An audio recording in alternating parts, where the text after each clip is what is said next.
장대장TV 시청자 여러분 안녕하십니까, 장대장입니다.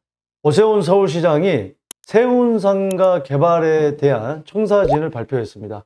2007년인가요? 오세훈 전 서울시장 역임을 할 때 통합개발을 발표했는데 박원순 시장으로 바뀌면서 이게 조각조각 잘게 도심재생으로 바뀌는 그런 컨셉으로 바뀌었는데, 다시 복합 고밀 개발하겠다. 자, 구체적인 내용을 보시고 그쪽에 어느 정도의 호재가 될지, 거기에 대해서 한번 감을 잡으시기 바라겠습니다. 자, 요점은 침체된 서울 도심, 고층 빌딩 숲과 나무숲 공전, 녹지 생태 도심으로 재창조하겠다. 그러니까 아무래도 지금 그쪽 가보면, 세운상가 가보면 좀 침체돼 있죠. 아무래도 좀 노후화돼 있고, 또 예전에 거기서 그 어떤 번화된 상가 그런 개념은 아닙니다. 이걸 갖다가 고층으로 올리고 그 어떤 기부 체납 받은 걸로 이 나무숲 공전, 그러니까 녹지, 공원 이런 걸 좀 많이 만들어서 좀 활성화시키겠다. 또 거기에는 이제 내용을 보시겠지만 뭐 주말 되면 썰렁한 그런 곳이 아니고, 어쨌든 간에 거기 직장인들이 계속 그 공간에서 활용할 수 있는 그런 공간을 만들겠다, 그런 내용이거든요. 서울 도심 전체를 녹지로 연결해 현재 3.7%에 불과한 녹지를 15% 이상으로 확대하겠다. 자, 먼저 그러면은 세운상가 어떤 지역인지 항공뷰와 또 지도를 보면서 살펴보겠습니다. 자, 여기 종로 상가역하고 종로 사가역 사이에 있죠, 이 세운상가. 이게 보시면은 굉장히 잘게 이 정비구역들이 쪼개져 있습니다. 이건 이제 박원순 서울시장 역임을 할 때 잘게 해야 부동산 가격이 올라가지 않고 이 개발을 할 수 있다, 뭐 이런 취지였습니다만, 잘게 자르면은 크게 개발하는 것에 비해서 전반적으로 크게 어떤 큰 그림을 못 그리는 부분도 있거든요. 이런 부분이 이렇게 잘게 쪼개져 있는데, 자, 항공뷰를 한번 보도록 하겠습니다.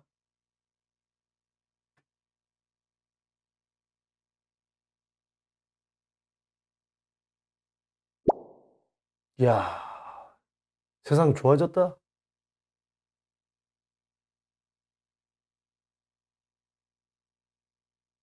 종묘광장공원이 이렇게 있고, 세운상가가 이제 이쪽에 이렇게 있죠. 자, 이렇게 세운상가. 지금 현재 이런 모습인데, 여기 예전에 굉장히 번화가 했는데 지금 보면은 이제 많이 낙후돼 있죠.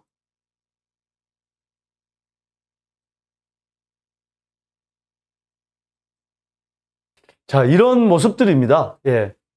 자, 생태 도심으로 만들겠다고 하는데, 그 이제 이유에 대해서 우리 그 현재 서울 도심의 시민들이 누릴 수 있는 공원 녹지는 전체 면적의 3.7%인데, 이게 이제 크게 와닿지는 않을 텐데, 그러니까 고궁을 포함해도 8.5%가 하는데, 미국 뉴욕 맨하튼은 26.8%고 영국 센트럴 런던은 14.6%이기 때문에, 이런 세계적인 도시에 비교했을 때 이 녹지가 굉장히 적다. 그러니까 우리가 지금 녹지가 많아야 되는데, 맨날 뭐 서울 소초나 저기 어디죠, 태릉이나 이런 공간도 자꾸 그린벨트를 풀어서 자꾸 집을 지으려고 하는데, 그린벨트를 이렇게 다 풀어서 집 짓고 하는 게 좋은 게 아닙니다. 이게 자꾸 우리 이런 녹지가 줄어드는 거는 그만큼 생활 환경이 좋아지는 게 아니죠. 특히 이 코로나 시대에 업무, 주거, 휴식 공간의 경계가 사라지고 폭염, 미세먼지 등 기후 변화가 심화되면서 녹지 공간 확대에 대한 목소리가 커지거든요. 특히 이 코로나 이후에 얼마나 이 어떤 환경이 중요한지 많이 느꼈을 겁니다. 이제 집에서도 재택근무를 하는 상황이 많이 벌어지다 보니까 이 어떤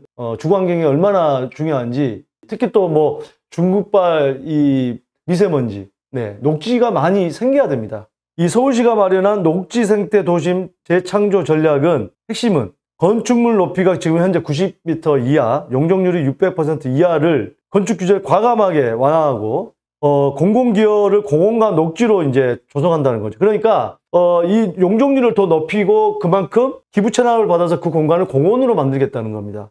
그래서 현재 녹지율을 4배 이상 끌어올리겠다는 게 목표인데, 좋은 취지인 것 같습니다. 그리고 특히 지금 여기 세운상가도 마찬가지고, 이 도심에는 주거시설이 없다. 다 상업용지, 업무공간. 그러다 보니까 주말에는 썰렁합니다. 예, 강남에도 우리 회사 근처도 마찬가지지만 주 5일 상권이 아니라 주 4일 상권이에요. 저녁에는 거의 금토일은 장사가 안 돼요. 그거를 주거공간까지 같이 만들면 계속 일주일 내내 상권이 살아날 수도 있죠. 그래서 365일 활력 넘치는 직주 근접 정주 도시를 만들겠다. 그러니까 주거시설도 만들겠다. 고밀 복합 개발해서 주거뿐만이 아니고 업무, 상업, 문화시설까지 같이. 그래서 서울 도심에서 가장 낙후되어 변화가 시급한 종묘에서 태계로 일대 44만 제곱미터를 재정비를 시작한다. 아까 제가 뭐 지도를 보여드렸죠. 이건 지도를 궁금하신 분들은 지도를 다시 한번 보시면 될 것 같고, 이후 동서로는 1가부터 8가까지, 남북으로는 율곡로에서 태계로까지 서울 도심 전체를 녹지 생태 도심으로 만들어서 하늘에서 보면 온통 녹색으로 물든 도심을 구현하겠다는 계획이다. 어떻게 보면은 계속 녹지를 파괴해서 그린벨트를 풀어서 주거를 공급하겠다는 그런 정책과 대비되는 정책이라고 볼 수는 있겠습니다.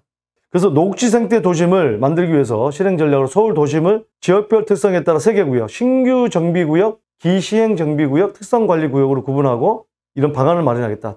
구체적으로 보겠습니다. 3가지로 만드는데, 이 신규 정비구역은 종묘에서 태계로까지 동대문 DDP 일대 등 아직 재개발이 이루어지지 않아 낙후 침체가 가속화되고 있는 것들로 고밀 복합 개발로 녹지 네트워크를 구축한다. 두 번째로는 기시행 정비구역은 광화문에서 시청 일대 같이 이미 재개발이 끝난 구역으로 공개 공지 재구조화나 벽면 녹화, 입체 녹화 등을 통해 녹지 공간을 확보한다. 세 번째, 특성관리구역. 한옥 밀집 지역이나 인사동, 명동 같이 특성에 맞는 관리가 필요한 구역으로 장소에 따라 녹지 보행가루나 거점형 녹지 쉼터를 구성한다. 그러니까 특성관리구역은 한옥 밀집 지역이나 인사동, 명동, 거기 익성동의 카페거리 뭐 이런 데도 있고, 인사동이나 뭐 이런 데 한옥 지어져 있는 특성화 거리를 만들겠다는 겁니다. 자, 이 중에서 고밀 복합 개발과 대규모 녹지 공간 확보가 가능한 신규 정비 구역에서는 첫 번째 구역에서는 건축 규제 완화를 통해서 녹지 공간을 확보하고 민간 재개발을 집중 추진한다. 이게 선도사업으로 종묘에서 태계로 일대를 44만 제곱미터를 우선 재정비한다고 합니다. 그래서 건축 규제를 서울시의 기본계획 90m 고도 제한을 조정을 하고 용적률 600% 이하, 도심부의 일반 상업지역은 600%, 도심부 외에는 800%인데 이거를 용적률을 풀겠다. 용적률을 더 높게 짓고 그 공간을 어떤 구간을 더 공여지를 더 만들어서 녹지 공간을 더 많이 확보하겠다는 겁니다. 자, 그리고 종묘에서 태계로의 일대 선도 사업으로 잘게 쪼개진 지난 10년간 재개발이 제대로 진행되지 못한 채 방치됐던 구역들을 적정 규모 단위로 묶어서 개발한 통합형 정비 방식이다. 잘게 쪼개져 있습니다. 아까 지도 봤죠. 이거를 좀 더 큰 덩어리로 쪼개가지고 공원과 또 큰 틀에서 같이 통합형으로 개발하겠다. 이런 얘기입니다. 자, 이 서울 도심 중에서도 서측에 있는 광화문 시청 일대에는 공공기관, 대기업, 금융, 관광 등 도심 중추 기능이 집중된 방면. 광화문은 많이 있죠, 시청 쪽에는. 근데 이제 이 중앙 지역인 종묘 태계로 구간 일대랑 동측의 동대문 일대는 좀 낙후되어 있습니다.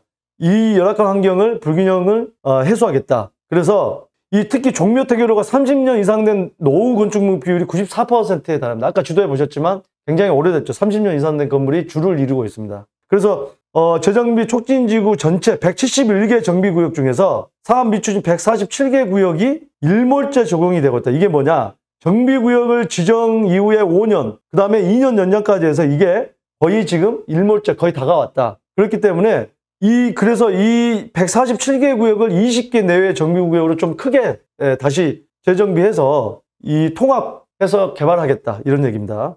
이 구역 내에는 빈틈없는 녹지 네트워크. 그러니까 좀 이따 그 약도를 다시 한번 보겠습니다. 블록별로는 공원을 조성한다. 공원을 많이 만들고, 녹지를 많이 만들고, 지하 공간을 통합 개발해서 지상에 차량 진출입을 최소화하고, 지상은 웬만하면 녹지 공간을 보행 도로로 만들고, 지하에 차량을 많이 다니게 하겠다. 뭐 이런 얘기 같습니다. 주차장도 많이 만들고. 건물 저층부에는 공유 공간을 만들어서 같이 많은 분들이 활용하게 만들겠다. 자, 이게 이제 개발이 되면 종묘 태계로 일대는 연트럴파크, 지금 그 홍대 앞에 연트럴파크 있죠? 연트럴파크가 지금 34,000 제곱미터면 약 10,000평 정도 되는데 4배가 넘는, 4만 평이 넘는 공원 녹지로 조성을 하겠다. 그러면 북악산에서 종묘와 남산을 거쳐 한강으로 이어지는 서울의 대표 녹지쪽으로 완성을 시키겠다. 자, 그래서 올해 하반기까지 공론화 의견 수렴 과정을 거쳐서 내년 하반기부터 구역별 정비 사업이 본격 추진될 수 있도록 하겠다. 자, 이 약도를 보시면 거점으로 이렇게 공원을 이렇게 만듭니다. 공원을 만들어서 이 축을 계속 연결해서 아마 산책, 보행 또는 뭐 조깅 하기 좋은 공간이 되고, 또 주거시설도 많이 만들고 상업공간도 만들어서 1년 365일 사람들이 많이 다니면서 어떤 나무 냄새를 많이 맡으면서 좋은 환경을 만들겠다 이런 얘기 같습니다. 자, 오늘 오세훈 서울시장이 발표한 바로 세운상가 개발 계획 뭐 이런 표현을 했다고 합니다. 여기 현장에 와보면서 2007년 당시에 정말 개발을 했으면 정말 그대로 개발했으면 지금쯤은 어떤 세계적인 도시가 됐을 텐데 울분을 뭐 참지 못했다고 뭐 이렇게 신문 기사에 나오던데 그만큼 좀 도시의 경쟁력이 있으려면 뭔가 이런 어떤 큰 규모의 개발은 필요합니다. 무조건 잘게 쪼개가지고 부동산 상승을 막겠다. 이거는 그냥 이론적으로만 그냥 단순하게 집값만 잡으려고 뭐 그렇다고 해서 집값 잡혀지는 것도 아니고요. 이렇게 어떤 단기적인 계획보다는 장기적으로 국가의 경쟁력을 높일 수 있는 그런 도시의 경쟁력을 높일 수 있는 그런 도시로 발돋움하는 큰 틀의 개발 계획은 필요하다고 보여집니다. 아무튼 요 지역의 부동산을 매매하실 분들은 이런 부분을 잘 염두에 두시고 여러 가지 계획을 잡으시는데 도움이 되시길 바라겠습니다. 감사합니다.